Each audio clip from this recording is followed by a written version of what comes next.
A very good morning to one and all. I get our faculty community and all my dear friends. This is Arjun, your host for the day.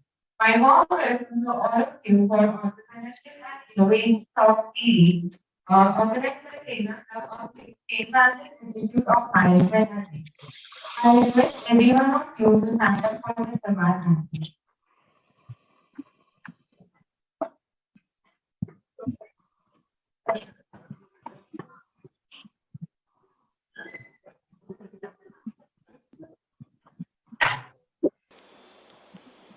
Make me an instrument of your peace.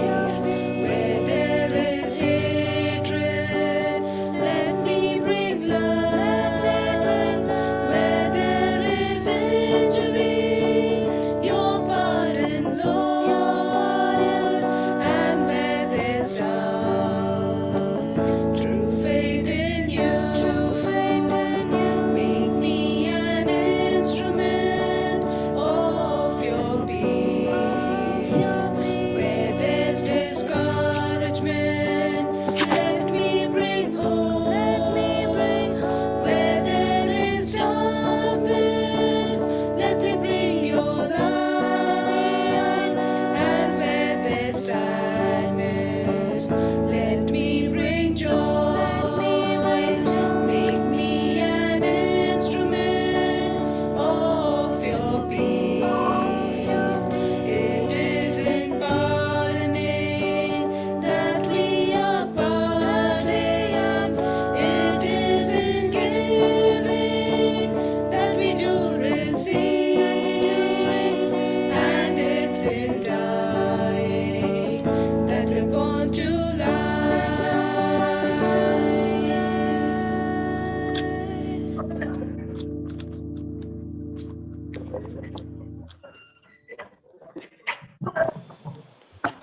Make me an Today, 15th October celebrated as National Innovation Day. Commemorating the birth anniversary of former Prime Minister Bharat Ratna APJ Abdul Kalam. National Innovation Day is being celebrated to encourage young people to be creative and innovative. As you all are aware, they are the pillars making the business organization great. Creativity and innovation enable entrepreneurs to rise and reform. Creative entrepreneurs leverage their creativity and their innovative capabilities to attain long-term success. The success of a business depends on a perfect combination of innovation and creativity in entrepreneurship. In order to enhance and sharpen our knowledge on creativity and innovation in different aspects of entrepreneurship, on this auspicious day of National Innovation Day, we have the MS Dr. R. Ravindra, CS Director, Law Consulting Private Limited, Adjunct Professor, Research Guide, Amrita University.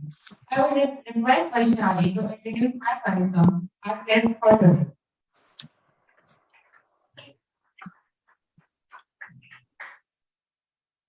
Madam, can I start my session?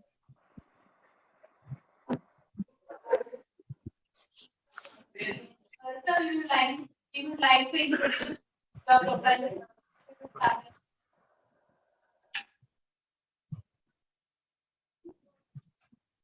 It's an immense pleasure for me to introduce our speaker today, Dr. P. Ravindra. He is a senior marketing professional with more than 3 decades of experience in marketing and brand consultancy. He has worked with leading advertising and brand consulting companies, having worldwide network in senior positions as branch head, regional head, vice president, principal consultant, and director on the group. During his long career, he has handled many national and international assignments for this brand, and this helped him gain deep knowledge on various product categories and brands. He also had a short stint with the Business India Group, the well-known media house, as their regional head. He is an executive management teacher of All India Management, New Delhi. a certified management consultant of the International Council of Management, a certified corporate trainer of API Training Institute, US, a fellow of All India Management Association, Institute of Directors, India, and Management Teachers, Global. He has more than 15 certifications in management consulting, teaching, and training. He was the chairman of Indo-American Chamber of Commerce, Kerala branch for 2 terms, and currently is the regional president, South India of the Indo-American Chamber, other than AIMA, AMA, and IIC. He is intimately connected with the dozen professional bodies and initiated a chapter of Operational Research Society of India in person as its founder president in 2015. He has received many awards and recognitions for his outstanding contributions in various.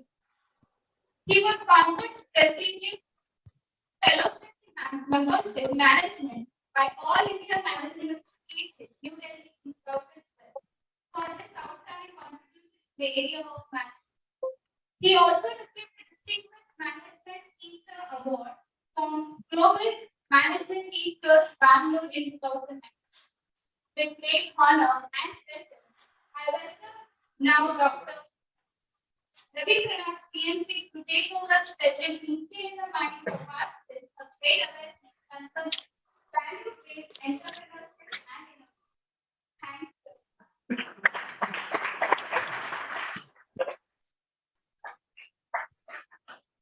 Excuse me. Am I audible? Yes. Yes, sir. Yes, sir.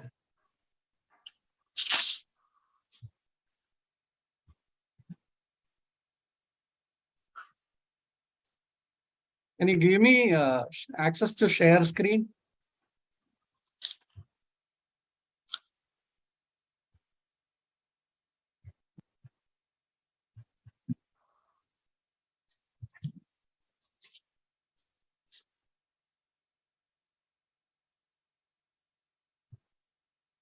Can you give me access to share screen? Yes.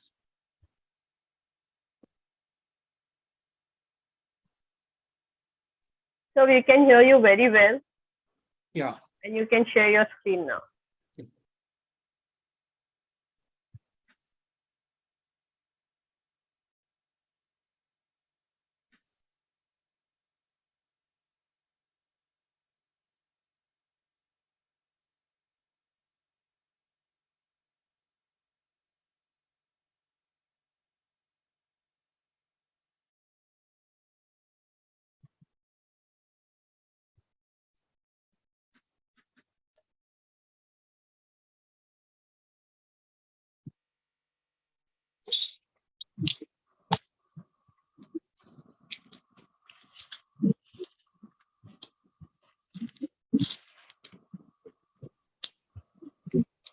I'm very happy to give this session today. Today being the National Innovation Day, we have started celebrating 15th of October as a National Innovation Day as a tribute to our late President Dr. APJ Abdul Kalam. He had been a great innovator and the inventor of the modern missile systems in India. So I wish all the innovators all the very best on this particular day.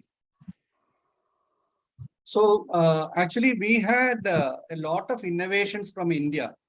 In fact, I was just referring that, and these were some of the greatest innovations which were from India. One is the invention of Zero. It was from India. Ayurveda, then the USB, and board games, especially chess. The game of chess, it originated from Chaturanga. Then yoga, it is again from India, and now it is celebrated all over the world, and it has become one of the important occasions. International Yoga Day is celebrated, and all the countries are participating in that. Then shampoo. Shampoo was again introduced from India. Then buttons of our shirts. that is also from India. Then natural fibers, different kinds of fibers, all these originated from India. So basically, I can say that Indians are great innovators, but at some point in time, there was a slump in innovations in India, especially in the R&D departments and all. But now the government has taken various initiatives to step up innovations uh, in India. The Make in India initiative was launched by our Prime Minister in September 2014 as a part of wider set of nation-building initiatives. This was actually devised to transform India into a global design and manufacturing hub. So this was a great initiative by the government of India. Then the Startup India initiative. This was announced by Honorable Prime Minister of India on 15th of August 2015. This initiative was to build a strong ecosystem for nurturing innovation and startups in the country that will drive sustainable economic growth and generate large-scale employment opportunities. So I think these two initiatives have really stepped up our innovative ventures in India. Not only that, the modern, the latest educational policy, that is also giving a lot of importance for research in various areas. So only if that happens, we can actually come out with innovative products and services. So this was the occasion on which the Make in India policy was announced by the Prime Minister of India. And I can say that we have achieved a lot after the initiation of Make in India policy. This is the largest warship we have built in India. In fact, 70% of the components of this warship, it is made out of India. And I can proudly say that this ship was built by Cochin Shipyard. I am actually from Cochin. I am speaking to you from Cochin, and this warship was built in Cochin Shipyard, which is very close to where I am staying now. It is a great achievement by Indians, and our tanks, it is actually built in India. Latest tanks are built in India. I'm just taking some examples from the military sector. Then latest rifles, we have started making this in India. Then again, BrahMos, the latest missile systems. This is actually made out of Trivandrum, which is again the capital of Kerala. I had opportunity to visit that place also. So we can see that a lot of innovations have happened after the government announced the Make in India policy. And that is also happening in the case of industrial products. See, if we look at unicorns, we have 1,191 unicorns in the world with a cumulative valuation of 3,853 billion US dollars. Out of this 1,191 unicorns, we have 107 unicorns from India. So I think the numbers are really going up in India. In 2021, we had 44 unicorns with a valuation of 93 billion US dollars. And in 22 we have not yet completed. We already have 21 unicorns. So this is happening in India also. Many entrepreneurs getting into industry. They are building up their the business venture, and they are growing at a very fast pace. And government is also supporting this kind of industries. These are some of the unicorns which came up from India during 2021. That is last year. And these are some of the likely unicorns in 2022. Already we have about, as I told you, 21 unicorns already. We have 21 unicorns in 2022, and more will follow in the months to come. So there was a study by Harvard Business School. I was just referring that. See, many people think that it is very easy to build up a new venture, new business venture. But to start a new venture, it is very easy, but building up is very, very difficult. And many entrepreneurs, they feel that they have the right kind of skills to develop a business venture. But I think we have to have a closer look at that. And this, according to this Harvard Business School study, it was found that 70% of businesses survive only for 2 years, and 50% last for 5 years, and only 25% make it to 15 years. So that is the actual story. Now, this we have to really look at the characteristics of successful entrepreneurs. Curiosity, that is one of the important attitude you should have. See, whatever you hear, you should have, you should develop an attitude for developing that idea. You should have curiosity. You should have, you should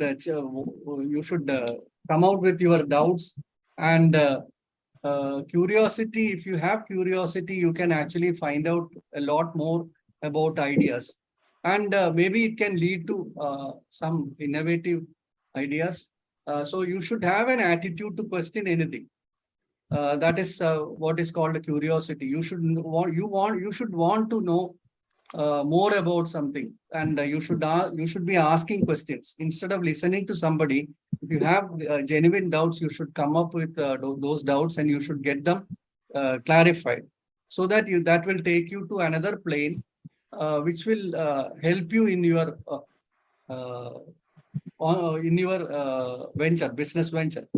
Then structured experimentation, that is another important area. That means if you have an idea, if you have got an idea, then you should implement it by way of a structured experimentation, because that idea may not work in the market as such. You may have to improvise on that. So that means you need to take it up, and you should have a structured experimentation of that idea, and then only you will be able to innovate something which is acceptable to the market. Because if you are becoming an entrepreneur, naturally you should come out with products or service which are innovative in nature. That is, innovation has a lot of importance as far as entrepreneurship is concerned. And in fact, I will be giving more emphasis on that topic today, because today being an innovation day, and not only that, I am a marketing man. Basically, I had been associated with launching of many new products and services during my long career. So structured experimentation is very, very important. Then adaptability. See, always businesses will have ups and downs. You will have a lot of setbacks, especially when you are starting a new venture. You may have setbacks, and you may have a lot of achievements also. And when you have a setback, or when you have a downturn in your venture, I think you should understand that you should be able to adapt to that particular situation and come out of it. So adaptability is an important skill you should develop. Then decisiveness. You should be able to take decisions, because sometimes it could be adverse decisions. Because as I told you, depending on the situation, you may have to take decisions, and you have to, sometimes you may have to take decisions which may have serious implications on your industry. But I think you should be taking decisions, and you should come out of that negativity, and you should make your organization positive. Then confidence.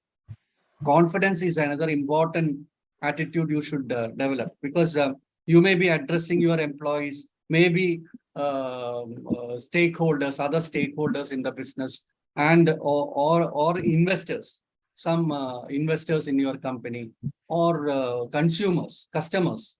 And you should be talking to them with confidence, because without confidence, if you are talking, they should get an idea that they should not get an idea that you are not confident about your product or service. So that means whenever you are addressing your employees, your customers, or people who are investing in your business, you should be talking with confidence about your product or service. Then team building is another important thing which you have to work up. That is also another important characteristic of successful entrepreneurs. See, you cannot, as an entrepreneur, you cannot alone build up an industry or alone build up a business. So that means you should have a team. And initially, you may be starting, sometimes you may be starting alone or maybe with some friends. Then you have to really build up your team. So, team building capabilities and leading the team, that I think that skills you need to develop. Then risk tolerance, and of course, risks as well as rewards are associated with any business venture. And of course, you have to take care of risks. There will be a lot of risks you will be facing, and you have to boldly face those risks so that ultimately you will be the business will be rewarding.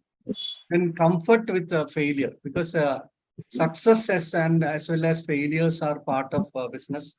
And sometimes maybe I told you, maybe you will be doing some structured experimentation on some idea which you have gathered from some friends or some experts.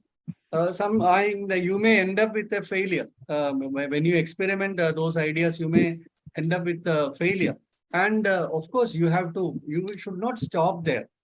You should accept that failure, and because failure can be the route to success. You should explore more possibilities, and ultimately it will take you to success. Then persistence, that is another important quality you should develop. That you should be always you should be persistent in whatever you are doing, and that is important. Then innovation, you should be innovative. Because innovation is very important, because as a business concern, we will be offering a product or a service to the market, and unless and until it is innovative, nobody will accept that product or service in the market. In fact, I will be giving you a lot of examples there, because we are inventing a new product or service to take care of some need or want of a customer. That means our product should be able to take care of a particular need of a customer, or it should be able to solve a problem of a customer. So whatever products we are coming out into the market with, that should be innovative. And not only that, if we are trying to imitate others, or if we are producing a Me Too product, then that will not succeed in the market in the long run. Then long-term focus, that is another important, because business enterprises are not started for a few years. There are many brands in US which are more than 100 years old. So that means you should have a long-term focus. See, for example, this Coca-Cola, it is more than 100 years. Pepsi, it is more than 100 years. So there are many brands like that. So that means they had a long-term focus, and that is the reason why they are able to take the business beyond 100 years. So these are some of the characteristics of successful entrepreneurs. And if you are really venturing into a new venture or an innovative venture, then I think these qualities you should develop. Then what is product innovation? I'm focusing more on innovation aspect. There are three types of product innovation. One is sustaining innovation, then low-end disruption, and new market disruption. We will see what is sustaining innovation. Sustaining innovation occurs when a company creates better performing products to sell for higher profits to its best customers. We have a wonderful example in front of us with regard to sustaining innovation. I'll come to that. According to a recent McKinsey global survey, 84% of the executives feel innovation is extremely important to their company's growth strategies. See, if the company has to survive over a period of time, the company should be always innovative with their products. They should come out with new products or existing products with new features and which will offer new benefits to the customers. So 84% of the executives worldwide, they feel that innovation is extremely important for their company's growth strategies. See, you are very familiar with all the leading brands of mobile phones, Apple, Samsung, etc. So they are constantly innovating. They are coming out with new models, and which will have some additional features which will be beneficial to us. And of course, if they keep on bringing out the same model into the market, after a point in time, nobody will go for that product. They will search for newer products in the market. So that means a company for effectively surviving in the market, I think they have to innovate. And sustaining innovation is important, which I think mobile phone segment is a very important example. Unless and until you innovate, your products won't sell in the market. Then you must be knowing more about Steve Jobs. I don't have to explain about him. He is the person who really built up Apple, and he, along with one of his co-founders, started the venture in 1977, and they were innovative and they brought out some new products. But unfortunately, the Steve Jobs was ousted from the company in 1985. And he was not there in Apple for some time. And in 1990s, he came back. And he actually, he was instrumental in leading a team which innovated many products like iPod, iPad, all that. And he was there till 2011. And by then, the company has gained back its lost position in the market. And of course, Apple is seen as one of the most innovative companies in the world. In fact, it is one of the greatest brands in the world. As per the Interbrand survey, it is the #1 brand in the world now. It has overtaken Coca-Cola. Coca-Cola was the #1 brand for a long time. Apple overtook Coca-Cola a couple of years back. Now they are retaining that position. And they have a wide range of products, all innovative products. So sustaining innovation, I think Apple is the best example. I don't have to explain it because you know all the Apple products. And customers of Apple, they always go for an Apple product only. And they are sure that every year the company will come out with products which have got some innovative features, or they may bring in some innovative products. All that is very well taken by the customers. And Google is another example for innovation, great innovation, and they are also sustaining innovation. And two friends, Larry Page and Sergey Brin, they started Google long back. They were students in a university. They were working on it, and in fact, all of us are dependent on Google now. Whatever we want to know on anything, we can search Google. It is one of the greatest search engines in the world. It is the best search engine in the world. And I think they are also coming out with a lot of other services and other products. In the case of, that is about sustaining innovation. In low-end disruption, an emerging company enters at the bottom of the market, providing good enough product with low profit model. So here the company is not trying to make a very good profit. They are okay with a low profit. And what they do is they bring a good enough product at the lower end of the market, at the bottom of the market. Here also we have a wonderful example from India. You must have heard about Nirma washing powder. Karsanbhai Patel. He was the man behind Nirma. He is from Gujarat. In fact, his story is very interesting. He was a chemist in the Gujarat government department. And he invented a phosphate-free synthetic detergent powder in 1969, and he was selling it locally. This was a yellow detergent powder, and it was priced at 3 rupees 50 paise per kg, whereas Hindustan Lever's surf was priced at 15 rupees per kg. So there was a huge price difference.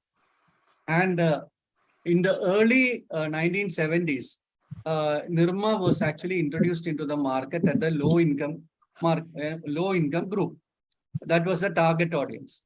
And HLL was not really concerned about this product because they thought that it is a low income market, which is not their target audience.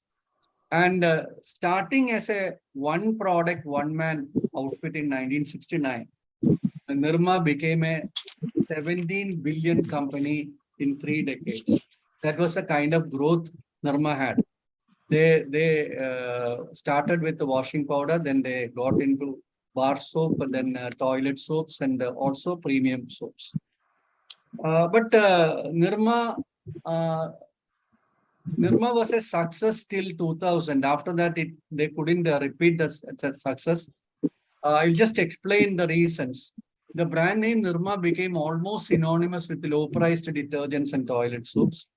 And later they thought that they should also look at some products for the upper end of the market, because the middle class consumers, they would definitely graduate to the upper market because of their aspirations or better income.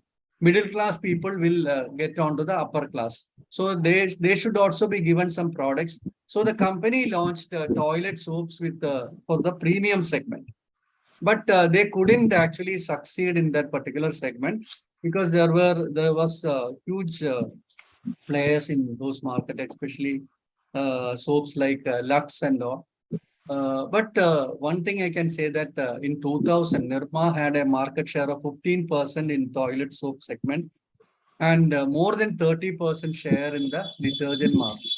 So it was a success story, and of course, as an entrepreneur, Karsanbhai Patel was a success, and the company made a huge profits. They also did some backward integration, and with that, they had again taken up the turnover beyond 17 billion. And but now this brand is not doing that well, but it was a success story. In new market disruption, an emerging company creates a new segment in an existing market and moves up market, gradually rendering the incumbent products obsolete. See, there are certain, in this kind of disruption, what entrepreneurs do is that they will find out a new segment in the market, and they will create a product for that new segment, and they will cater to that particular segment. So that is how it is done. So this computers, personal computers, were introduced into the market according to this, as per this particular strategy. The invention of the personal computer created a new market segment that wasn't being served by wasn't being served by the mainframe computers, which was costing around $2 million US, and it was filling the entire room. See, the old type of computers, the old computers, they were actually filling one entire room. They were called mainframe computers. They were quite huge in size, and it was very expensive also. Only companies and universities, they were able to afford those kind of computers. So some entrepreneurs, they found that people have a need for computing, and that is how they developed personal computers, which was costing only some $2,000 at that point in time. And they made the computing technology more widely accessible by providing personal computers. Then mobile phones. Again, for using internet, we had to buy a personal computer. That was the case before. We need a personal computer if we want to access internet.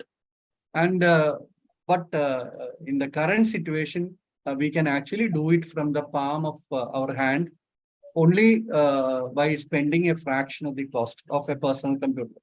And that is because of the smartphone. Smartphones were introduced into the market, and the smartphones were offering various kinds of benefits to the customers. And the internet, of course, was a great initiative by this smartphone industry. And smartphone capabilities are also poised to disrupt the digital photography industry. See, even now, many people, they have started taking films using mobile phones, because the kind of cameras we get in mobile phones, it is so advanced that even we can create a film using that. So that means, again, mobile phones, they found a particular segment of customers who were not able to access a PC to log on to internet. So internet and mobile, this mobile phone, smartphones were actually a new product which was offered to a particular segment of market, so that everybody can access internet, especially with this new 5G being introduced. It is already there in some of the cities. I think it is there in your place, Bombay. With that, I think there will be a revolution in this segment. Transistor. This is another great innovation. In fact, people used to have stereos at their homes to listen to radio, stereo systems at their homes. It was very expensive, and the people were all the people were not able to afford this kind of stereo systems. And transistor radio was invented, and it was introduced into the market in 1954. This was accessible by to common man. This transistor radios. So I think this made a huge revolution in the market. And they were actually targeting a new segment of the market, that is individuals. So transistor radio totally changed the market. Now even the FM radios, it is available on your mobile phone also. So again, we are progressing in this area. Then shared mobility services. Companies like Uber and Lyft. Shared mobility services which offers ride-sharing options and rentable mobility options like cars, bikes, electric scooters, etc.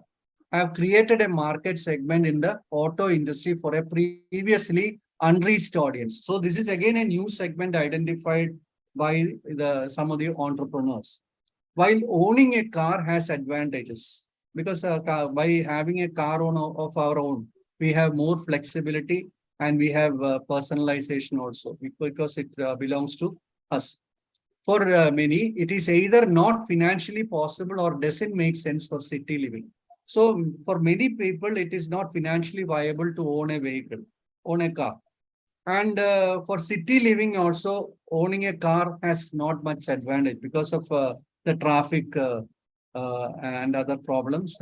Driving a vehicle in this heavy traffic, it is again a problem. So that means getting a vehicle hired for your travel needs, I think that makes more sense. So this service provides flexibility for a much lower cost than owning a car. So this was another example for this kind of disruption. That is a market disruption. So innovation, I have got some innovation tips for entrepreneurs. Identify your customers' jobs to be done. See, that means whenever we are creating any product or service, it is actually we are creating it for customers. They want certain jobs to be done by using our product or by using our service. See, for example, take the case of internet. Customers, they want to make their monthly payments, or they want to place order for the goods for monthly requirements. So they need an internet connection.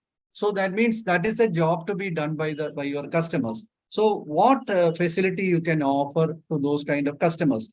So that means identifying the customer needs or customer wants, or what is the problem with the customer, and what is the jobs to be done by the customer. That is very important that is very important.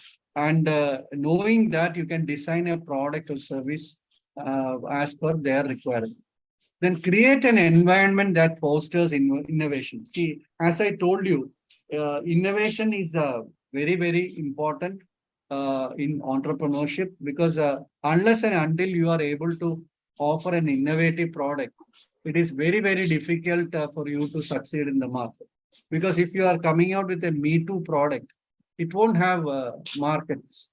You won't get a market for that kind of a product. So that means always you should be innovative in bringing out a new product or service into the market, and you should sustain that kind of innovation in your company, because always you should be coming out with newer versions of your product or innovative versions of your product. Then determine your organization's capabilities. That is very important. See, an organization which you have created may not have all the capabilities, and you should know what you can do and what you can't do.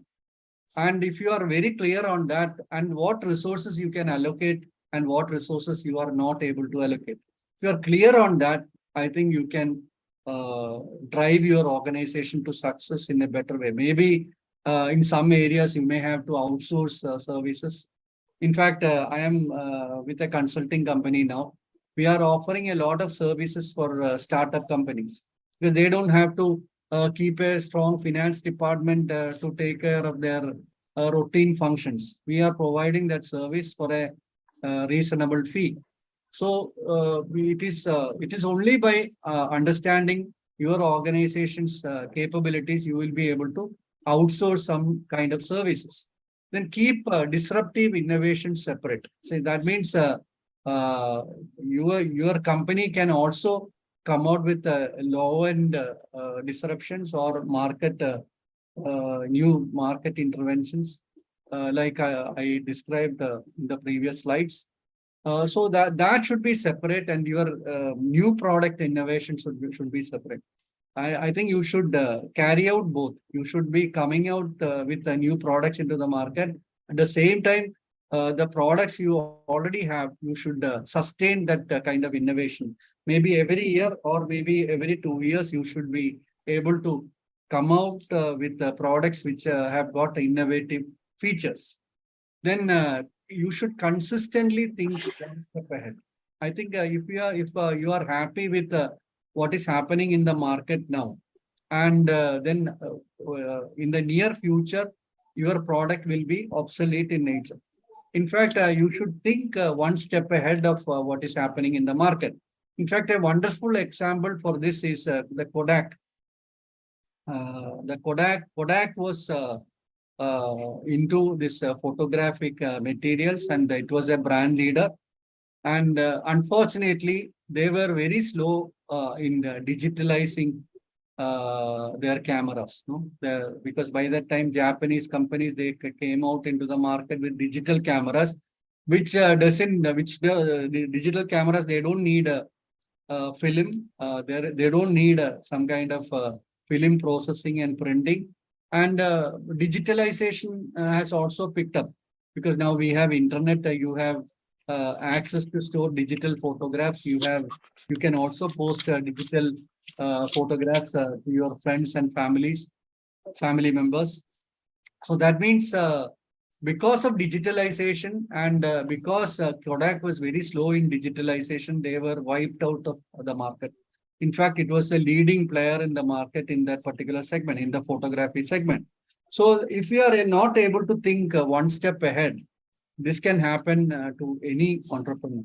That means you should always be alert what is happening in the market, and what kind of future your product has, and how you have to innovate your product. That is very important, and you should always be alert in that particular segment. Then skills to lead innovation.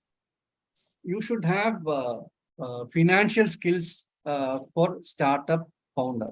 So suppose you are starting up a new company, you should have the basic financial skills such as budgeting and financial statement analysis. See, for example, as an entrepreneur, you may not be starting an industry with a lot of funds in hand. You may be having some funds, you may be borrowing some funds, maybe it's from some venture capitalists or from some of your relatives and friends. So every rupee is important as far as you are concerned. So you have to develop the financial skills. You should have proper budgeting, and you should also look at your expenditure and you should compare it with your budget. You should analyze how you are spending, and of course you should have the basic skill of analyzing the financial statements. This is very important if you are getting into entrepreneurship and innovation. Then networking skills. Network is one of your greatest assets. See, networking means there are different kinds of network. It could be your alumni of your institute, or maybe your classmates, your teachers, maybe some leaders from your industry, or some industrial forums, or some management forums. These are all places from where you can get a lot of ideas, and maybe you could also find out some good people who could be added to your venture. No, maybe as a partner, or maybe as an employee. So networking is very, very important. You should try and attend meetings of your industry forums, management forums, and you should also interact with your old friends, your professors and teachers, because they will be able to guide you and give you better ideas. No, so it is very, very important. And of course, as I told you, you should always have some kind of curiosity. When you are networking, maybe you should be curious enough to ask questions and find out answers for the same, because that can actually lead you to some better product or better service, which is very, very important as far as an innovative venture is concerned. Then cultivating a feedback friendly culture. So this is also very, very important. See, many people, if they get a negative feedback, they don't like it. They don't like a negative feedback. They always look at positive feedback. See, it is important that you should understand that both are equally important, positive feedback as well as negative feedback, because negative feedback will help us in think further and correct whatever negatives we have. And not only in business, in wherever you want to succeed, I think you should be a person who should be feedback friendly. So whatever, whether it is good or bad, you should take your feedback, the feedback you are getting positively, and you should act on that particular feedback. To succeed as an entrepreneur, you need to be eager to receive and act on a feedback. I think you should also have a system of taking feedback. See, for example, if you are marketing a new product or marketing a new service, what is the reaction from the market? Yeah, that is also a feedback.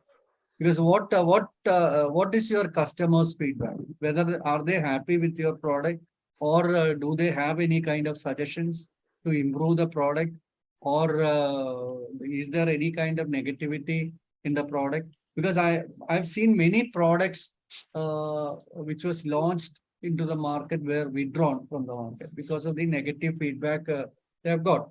Because see, whatever products and services you offer, if you are not able to sell that product or service, then there is what is the use of bringing out a product? Then the company will not make any kind of sales, and it will easily get onto a loss-making unit. So that means to succeed in the market, you should be taking regular feedback from the customers. If you have already launched a product or service, you should be taking the feedback from your customers. And if you are launching a new product, before launching the product, there is something called a test marketing, which you must have already studied. Why we do test marketing? Because we want to take feedback, whether it is positive or negative.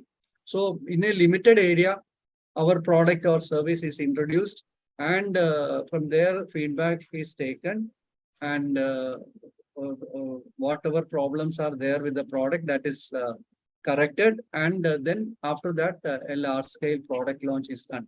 Otherwise, if the product is launched with a problem with the product, then naturally you will incur a lot of loss, because launching a new product means you will incur a lot of expenses, no?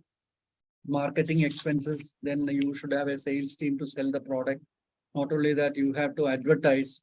So all this will make you spend a lot of money. So that means if you are able to take feedback before launching a new product or service into the market, I think you can avoid a lot of expenditure like this, ineffective expenditure like this. Maybe you can prepare your product market ready, then after that you can launch. Then again, the product may be going through different stages in the product life cycle, no? Maybe introductory stage and growth stage and maturity stage. So at the introductory stage, you can actually take feedback from the market, from your customers, and find out whether they are happy with the product. If the customers are not happy with the product, your product will not get into the growth stage, because only if the customer is happy with the product, they will go for a repeat purchase. Only by repeat purchase, they will become loyal customers of the product. Only by becoming loyal customers, they will develop some kind of an affinity for the product. So that is very important. I think Apple has successfully demonstrated this. Once you start using an Apple product, you will always be using an Apple product. And they will ensure that you are getting the best quality product. Of course, it is priced high. Owning an Apple is also a status symbol. And of course, it is totally hassle-free. Like the ordinary computers, you will not have problems if you are using MacBook or if you are using Mac machines.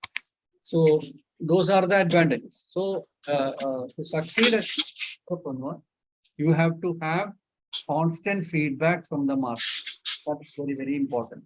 And internal feedback is also very important, because you should create a system in your company so that anybody in the company or any employee, they can come out with suggestions or opinions. So you should encourage such a system. Then definitely some employees will have some ideas. If it is a top management run company, then only the ideas of the top management will get implemented. Whereas if the employees, they have a participative role, I think always you can improve your product and service. So internal feedback or internal communication is also equally important. Then pattern recognition. See, there are certain patterns when you are marketing a product. There could be some seasonality. So for example, if you are marketing soft drink, during the hot season, the sales will really go up, especially for products like soft drinks and ice cream, etc. But in the cold season, naturally the sales will come down, whereas the hot beverages will be sold more during that particular season.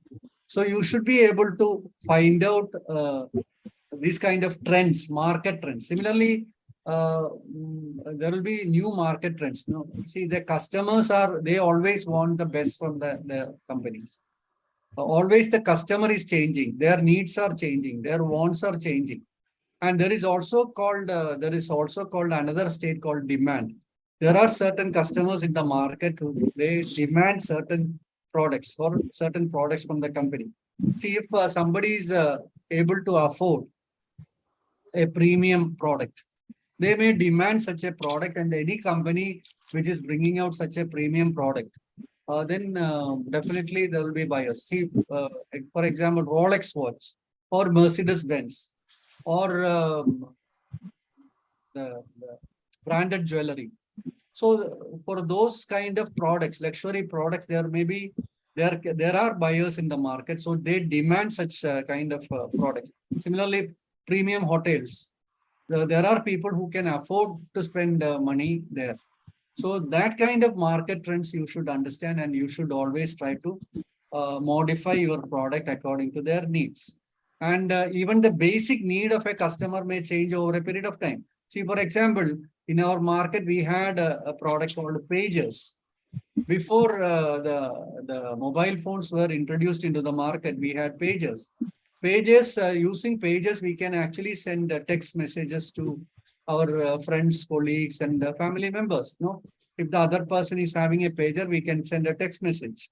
And that time it was selling like hotcakes. No, so because many people they were, see, for example, if somebody is going to the bank and they are checking the account, if they want to inform something to their boss, they can send a text message.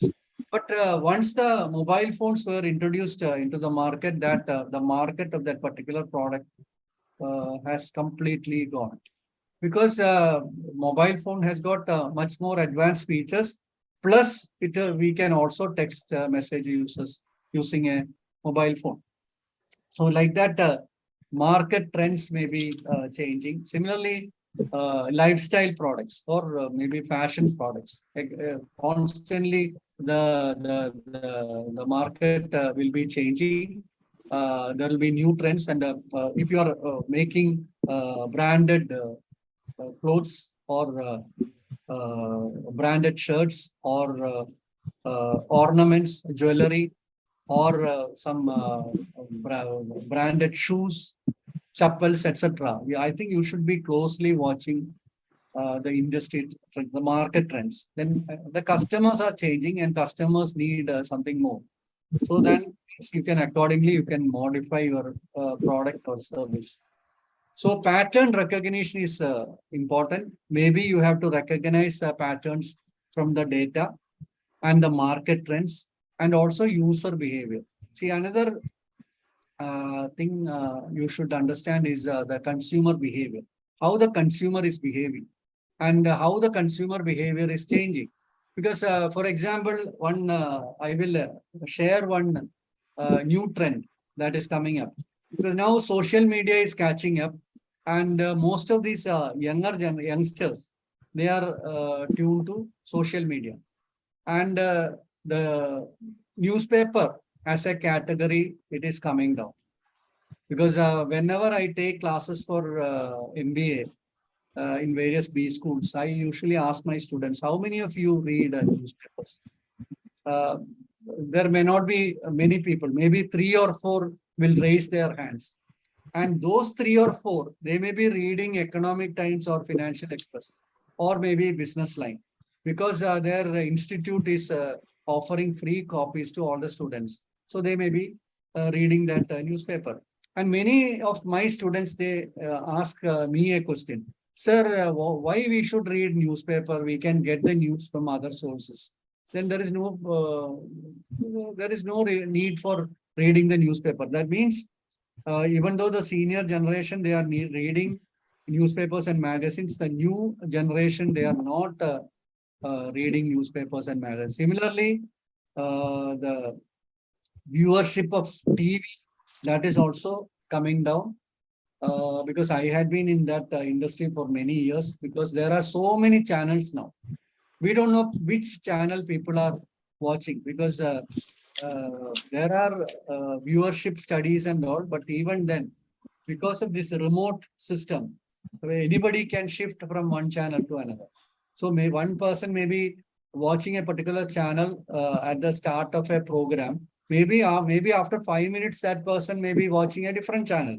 Not only that, online channels are going up day by day. So people can actually watch channels on their mobile phone. And this usual TV channels, they are also having online channels.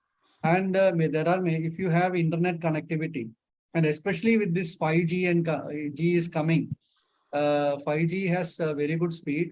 So you can actually watch channels on your mobile phone. So that means these category of products, it is coming down. So these are because of the change in consumer behavior.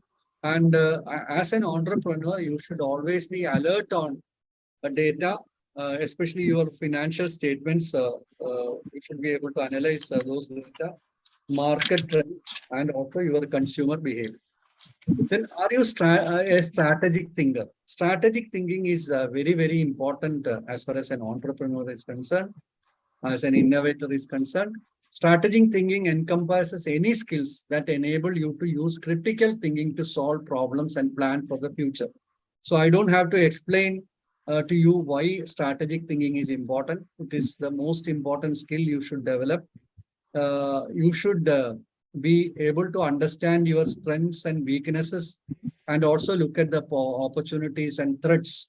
Then accordingly, you can modify your plan of action, and that is what is strategic planning. No, you have to adapt yourself, or you should be able to adapt your organization to match the challenges. That is what is called a strategy. You should have a plan of action to face the challenges. So I think this is an important skill which you need to develop. Then strategic thinking skills include analytical skills, because only from developing analytical skills, you will be able to understand the challenges, understand the threats, then only you will be able to act accordingly. Then you should also have communication skills, because strategy, if you are formulating a strategy, I think you should carry the entire team with you. So you should have excellent communication skills. You should be able to share your strategy with your team members, and you should make them adhere to strategy so that you will ultimately achieve success. Then problem solving skills, because when you are starting a new industry, you will come across with a lot of problems. Every day it will be there. See, for example, I will tell you some simple examples. You may be having some old employees with you. When you started your company, you may be having some, you have taken some employees and they were helping you in making your venture a success. But later on, you may have to add more people, because the market needs better products. So you need people with a different set of skills, or maybe better skills. You should be in a position to add people. For that, I think you should be able to convince your old employees. You may have to take a new CEO for running your company. Some people may not, they may be happy with you till you are the CEO of the company. They may be very happy working with you. But if a new person comes in that place, they may not be very happy. So that means you will come across a lot of problems, and you should have excellent communication skills, and you should be able to convince people on the changes you are making in the organization. And of course, planning and management skills. That for running any organization, you have to plan, and you should also have management skills. Then negotiation skills. Building a company requires engaging in negotiation with potential investors, early employees, and prospective partners. So that means if you want to bring in investors into your company, there could be negotiation, no? Because they will not just invest money in a company. They are expecting something in return. So there will be definitely some kind of a negotiation there, and you should be smart enough to handle such negotiations. Similarly, as I told you, early employees, because there are companies where you will find a lot of employees who have joined the company when the company was started. And later on, more people will join, and the team will expand. And of course, this early employees may have some kind of grievance, and you may have to handle this kind of grievance. And for that, you need good communication skills as well as negotiation skills. And prospective partners, if you are bringing in partners into the company, naturally they will demand certain things. It is definitely a give and take policy, because some responsibilities you may have to give them. You may have to share the profit with them. or you may have to share the profit of some products with them. So like that, a lot of compromise you may have to do. So that means negotiation skills becomes very, very important. Then if you are managing a company, definitely you have to be a leader manager, because you have to be a leader, and then only you will be able to take the entire team with you. You should be a good manager. At the same time, you should be an excellent lead. And if you are leading the team, you should also be a leader. And I think with that, I am just concluding my presentation. You can actually ask me questions if you have any doubts.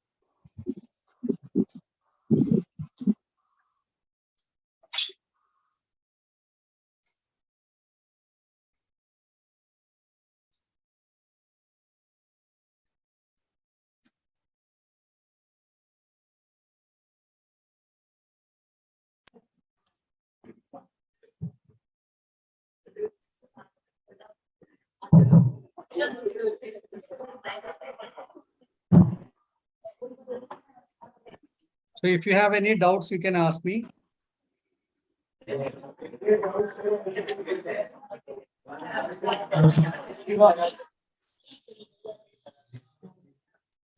if you're not clear about any of the aspects I have discussed in my session, I can. Hello, sir. Sir, can you hear me?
Hello, sir. Hello.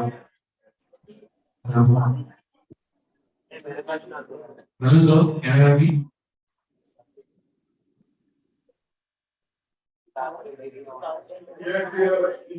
Hello, sir.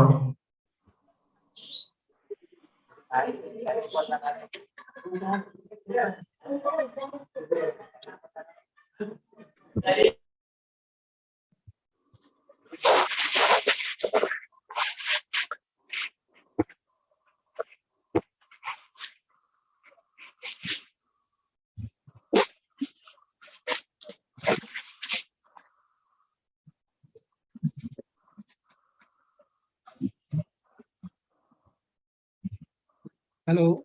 Any questions from me?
Hello. Hello. Hello. Yes.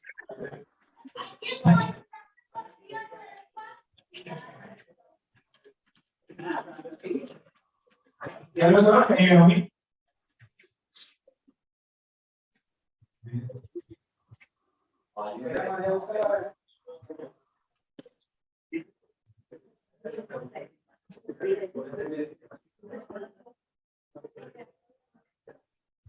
Hello. Hello, sir. Can you hear me? Yes. Yes, sir. This is Mayur here. So, I don't have a question, but I have just wanted to know your perspective about innovation. So, there's a recent trend which is going on in India that they're going to standardize the chargers, the mobile phone chargers. Your sound is not clear. Okay. It's not audible.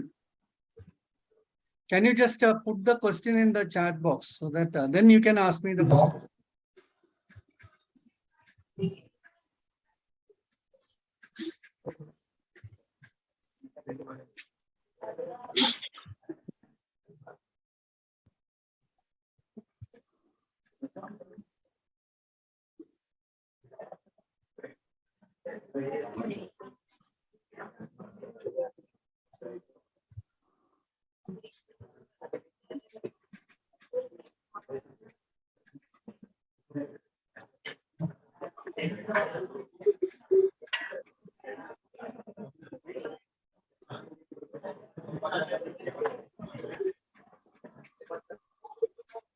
I think the question is about innovation. Right?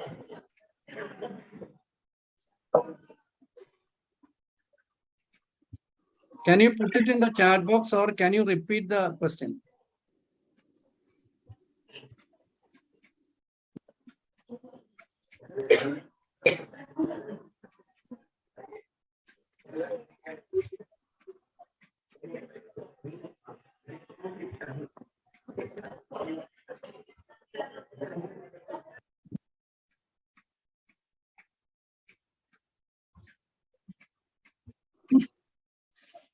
I think, standardization policy maybe it may be they are looking at it as a kind of service, and for that providing that service they may be standardizing. But of course, the mobile phone companies they can make some innovations and they can come out with some additional services which they can charge.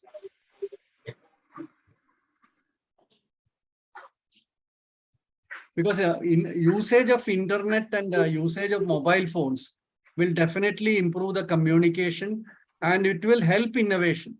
That way it will help innovation. But standardization policy, it is actually by looking at that particular segment as a service provider. No? For offering the service, they're standardizing it.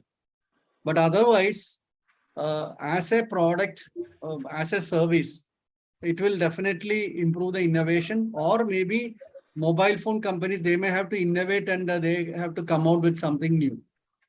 For that, they can charge. Are you happy with the answer or do you want a further explanation?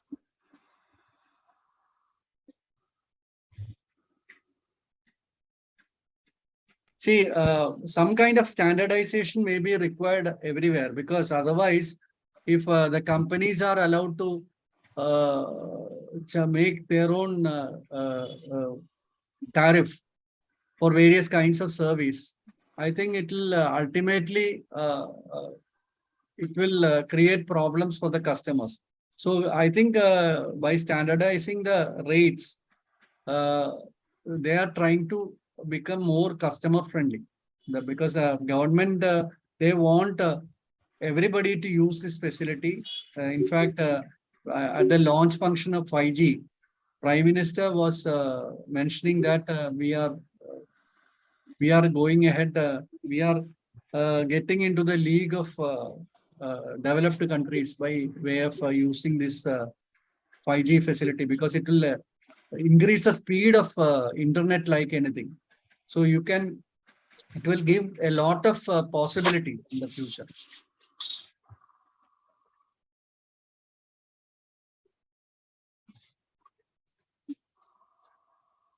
And of course, the standardization policy may not be permanent also. It can be there for some time. And after that, it may be, they may change it. Because for example, in the case of airline companies, they charge a different rates. No, different airline companies, they charge a different rates. And that too, if you are doing an early booking, there is one rate. And if you are booking just before the day of travel, you have a different rate. So that means even they could look at this standardization policy later, and it can be changed. But of course, to become more competitive, the mobile phone companies, they will come up with something.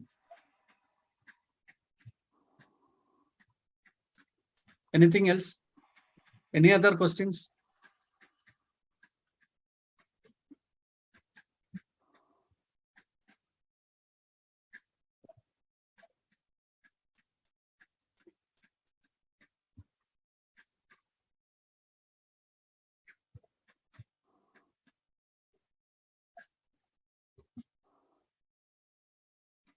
Okay.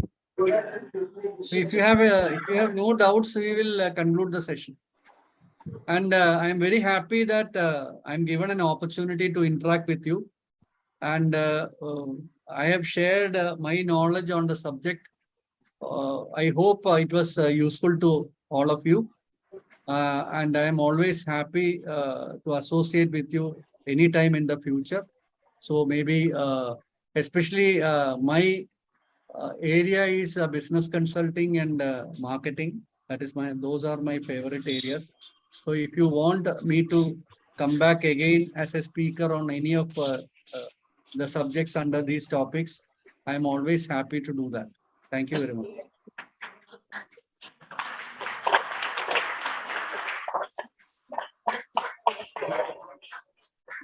Thank you all. When we are being privileged to the deep sense of obligation we thank the guest, Dr. P. Ravikant, for accepting our request to deliver the message. Thank you for sharing your valuable time and imparting valuable knowledge on entrepreneurship on this. I would like to thank all our faculty coordinators of this program for being a great support. I would like to thank our IT staff and students for all their technical support.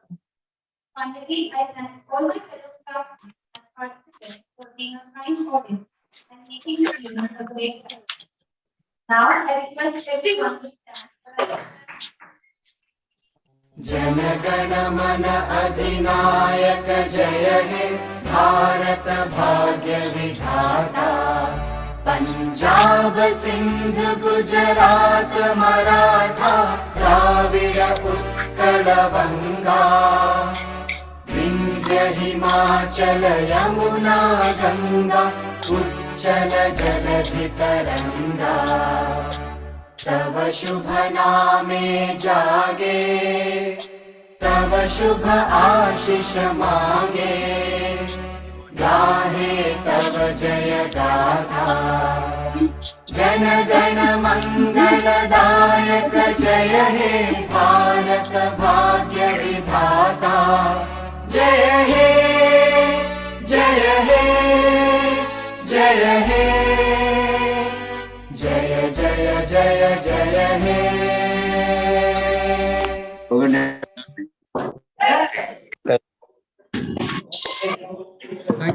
Thank you everybody. I agree.